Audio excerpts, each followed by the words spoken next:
लिए, इस पाकिस्तान के दिफा के लिए, इस पाकिस्तान की सालमियत के लिए और जो पाकिस्तान की वफा के लिए आज एक पॉलिसी बयान 4:30-5 बजे इमरान खान देंगे। और अगर 2 दिन बाद अगर मुझे फिर इजाज़त दें, शाम हमारी फिर मीटिंग है, मैं और नूरुल्लाह कादरी सीधे यहाँ से जाएंगे। अच्छी खबरें होंगी, बेहतरी की खबरें होंगी, पाकिस्तान की सलामती और नमूसे रसालत और ख़त्म नबूवत की खबरें होंगी। और मैं आपका मशकूर हूँ, आपने मुझे बुलाया और नूरुल्लाह कादरी साहब एक तफसीली बयान देंगे। थैंक यू जी। नूरुल हक कादरी साहब। बिस्मिल्लाहिर्रहमानिर्रहीम।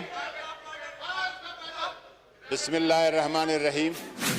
एक minute, hold on please. Naveed Qamar साहब, एक मिनट। चूंकि मैं देता हूं आपको, कल चूंकि मैंने उस दिन रूलिंग दी थी कि ये आके पॉलिसी स्टेटमेंट दे दे, उस दिन भी बात हुई थी, आपने बात की, सबने बात की थी। जी राजा साहब प्लीज। राजा साहब। जनाब स्पीकर, बात करने दे, बहस करने दे, बाहर भी पाबंदी तो इधर भी। जी प्लीज। जनाब स्पीकर। जी राजा जी ठीक। जी प्लीज। जी प्लीज बात कर लीजिए। आपको बात करनी चाहिए, आपको भी बात करनी चाहिए। जी प्लीज। जनाब स्पीकर,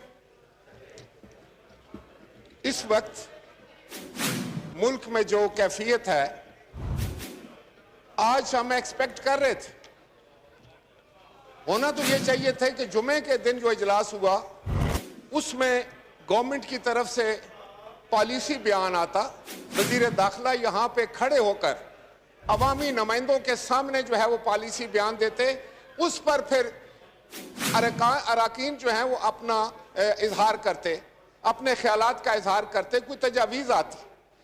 हालत ये है जनाब स्पीकर इस वक्त कि मुल्क में मीडिया के बिल्कुल ब्लैकआउट और सारा मुल्क अफवाहों के जो है वो जद में है, किसी को कुछ पता नहीं क्या हो रहा है। और वजीर दाखिला ने जो आकर बयान दिया है वो आपके सामने, मैं समझता हूं वो इस ईवान की तौहीन करके चले गए हैं। अगर वजीर आजम ने 4:30 बजे तकरीर करनी है तो वजीर आजम ने यहां आकर करनी चाहिए थी तकरीर। He is responsible to this house. जनाब स्पीकर, ये क्या कहा है वजीर दाखिला ने कि आपने मुझे बुलाया और मैं आ गया?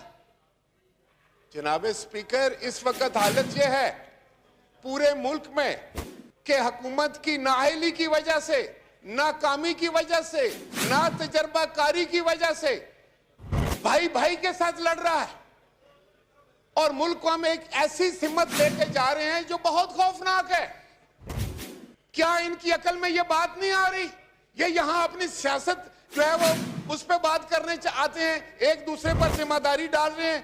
वजीर दाखिला कहता है कि कादरी साहब बयान देंगे। कमाल है। ये हम सब का मुल्क है और हम सब जो यहां बैठे हुए हैं, हम सब गुलामान रसूल हैं, रसूल मकबूल सल्लल्लाहु अलैहि वसल्लम की अकीदतमंद बैठे हुए हैं। तो आप ये क्या कर रहे हैं? आपको मेरा ख्याल है समझ ही नहीं आ रही है कि ये कितना एहसास मामला है। इस वक्त जो कुछ मुल्क में हो रहा है, ये वजीर दाखिला के घर के सामने इस वक्त जो हो रहा है वो आप पता करें क्या हो रहा है। तो ये क्या होने जा रहा है इस मुल्क में? अगर हम सब गुलामान रसूल हैं, अगर हुकूमत इतनी बड़ी दावेदार है, अगर आए दिन आप उधर खड़े होकर वजीर भी और वजीर आजम जो है वो रियासत मदीना की बात करते हैं, तो क्या रियासत मदीना में ऐसे होता है? क्या हुकूमत अपने होशोआस खो बैठी है? क्या इनका सब्र खत्म हो गया है? जनाब स्पीकर, मैं आपको बताना चाह रहा था, मैं कोई ये तारीफ नहीं करना चाहता अपनी। आपको याद है कि मैं वजीर आजम था तो डेनमार्क में खाके बने थे, तौहीन रसालत का एक मामला आया था। क्या हमने लोगों को गोलियां मारी थी? क्या हमने लोगों की लाशें गिराई थी? हमने उस वक्त यौम इश्क रसूल मनाया था और पूरी दुनिया पर वाज़िया कर दिया था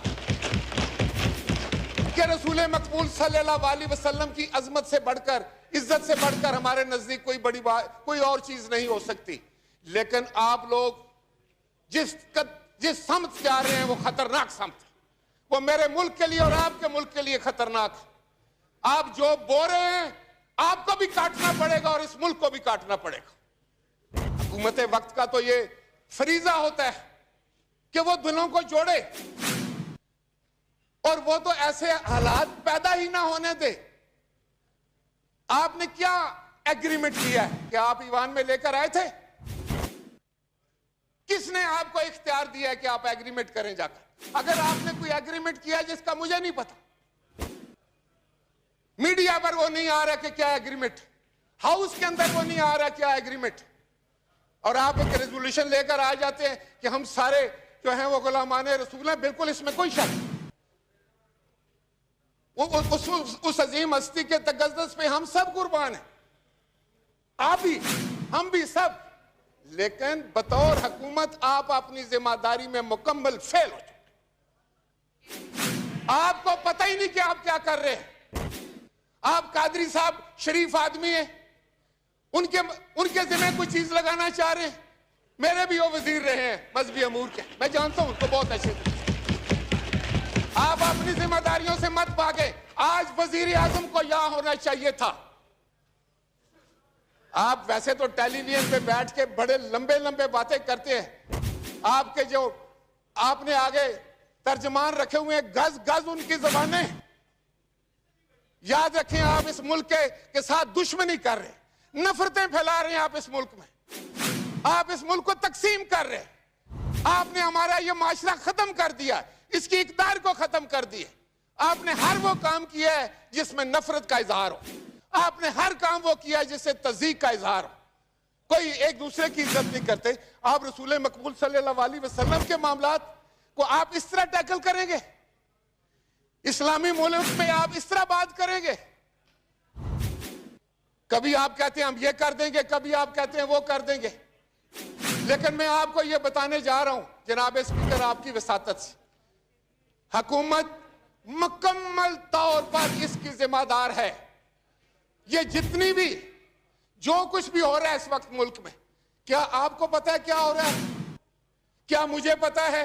क्या किसी और ऑनरेबल मेंबर को पता है? टेलीविजन पर हम कुछ चीज देख रहे हैं, अखबारात पर देख रहे हैं। कहां है आपके बड़े बड़े दावे कि आप मीडिया की आजादी पर यकीन रखने वाले लोग? आपसे ज्यादा फाशिस्ट हुकूमत तो आई नहीं। Thank you. मैंने तो नहीं सुनी। जनाब स्पीकर, मैं आपकी वसातत से इनको ये बताने जा रहा हूं कि जो ये कर रहे हैं, they are playing with the fire. ये बड़ा एहसास मामला है, बड़ा सेंसिटिव मामला है, और आप जिम्मेदारी से जान नहीं छुड़ा सकते। आज यहां वजीर आजम को होना चाहिए था, अगर वो नहीं तो वजीर दाखिला ने क्या बयान दिया आपके सामने? जनाब स्पीकर, आप रूलिंग दे, क्या उसने कोई पॉलिसी बयान दी है? और अभी आप कादरी साहब तो कह रहे हैं कि वो एक तफसील से बात करेंगे, और 4:30 बजे वजीर आजम बात करेंगे। ये हाउस किसके लिए है? ये पार्लियामान किसके लिए है? पार्लियामान को जवाब दे वजीर आजम। इन्हीं बातों की वजह से मैं आपको ये बताने चाहता हूं कि you are pursuing wrong ideal, you are going on wrong path, और ये मुल्क के लिए ठीक नहीं है। आप मुल्क के साथ दुश्मनी कर रहे हैं।